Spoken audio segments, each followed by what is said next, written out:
We'll now focus our attention on boxing once again. A big fight has just been announced in Russia for May the 20th. You're going to have to forgive the pronunciation here. It's Olanrewaju Durodola versus Dmitry Kudryashov. This is a rematch. The first fight was amazing, absolutely amazing. They went at it. Dmitry Kudryashov tried to cut off the ring. He was stalking Durodola. He went after him and he shook him early on. Shook him up. He was chasing him down with big shots. But Durodola, he's been around a while. We all know him. He's durable. He's well schooled. He's got that quality amateur record behind him. He basically weathered the storm. He put his hands up. He defended. He showed good overall boxing skills in the face of serious firepower. I mean, Kudryashov is a big KO merchant. Had a very big reputation coming into that fight.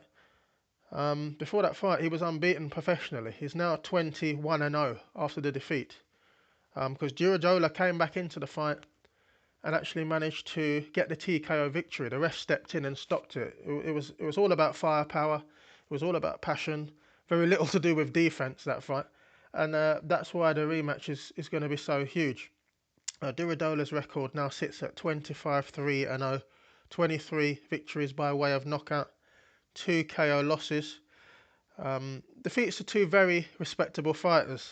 Thabiso Machuna by decision, and also Marius Bradis via TKO. So he's a serious operator. It's two very accomplished fighters with good resumes that have actually defeated him. And Machuna even did reasonably well against Usyk. Usyk got it done as he always does very professionally, being arguably the best in the division.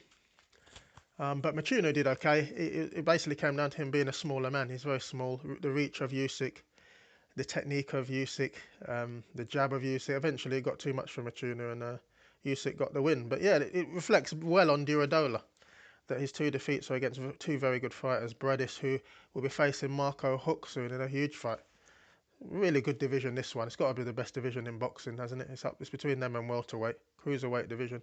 Mind you, the heavyweight division's coming in as well. It's a good time for boxing, but cruiserweight, it definitely deserves attention. So Durodola, he has that TKO win over Dmitry Kudryashov in November 2015, but we do have to remember that Kudryashov had him staggered. He caught him with a heavy shot and he was in trouble, but he weathered the storm. So Durodola gets credit for that. So 2 KO merchants going out in a revenge fight in Russia. Who do we go for? You know, whichever way you go on this, you can't be argued with because it's punching power. There's that issue of the puncher's chance. Kudryashov is very powerful. Durodola's powerful. He's already stopped Kudryashov. It's a difficult. We have the general rule in boxing, that a good boxer will be a good puncher, and it's my view that Durodola is overall a more rounded, more solidly grounded, and more skilled boxer. Not to say Kudryashov isn't skilled, not to say he isn't extremely dangerous. And at home, there's an argument to say that Kudryashov, because he has a lot of potential. This guy, he could go a long way. He might want that revenge. He's very motivated. He wants that revenge. He's been obviously listening to people talking about that loss, and he might just come out all guns blazing. I don't think this is going to go the distance. It's very rarely I say that. You'll often hear me on here talking about points. I don't see points here. One of them is going to get stopped. Both of them could hit the canvas. I mean, it's going to be just... I'm very excited for this. It's going to be complete carnage, this fight. The first one was ridiculous. They were just going at it. Defence was an afterthought. Durodola came through and got it done, but could have gone either way. It could have been stopped in the first round. So it's tremendous. We don't have prices for this. It's just been announced. So I can't really comment on value and that sort of thing. I'm just going to lean going towards the match winning prospect, and I'm going to go with Durodola for the time being.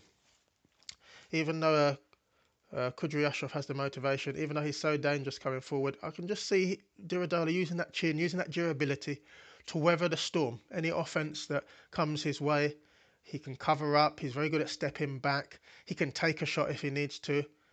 There are some question marks about the chin of Kudryashov.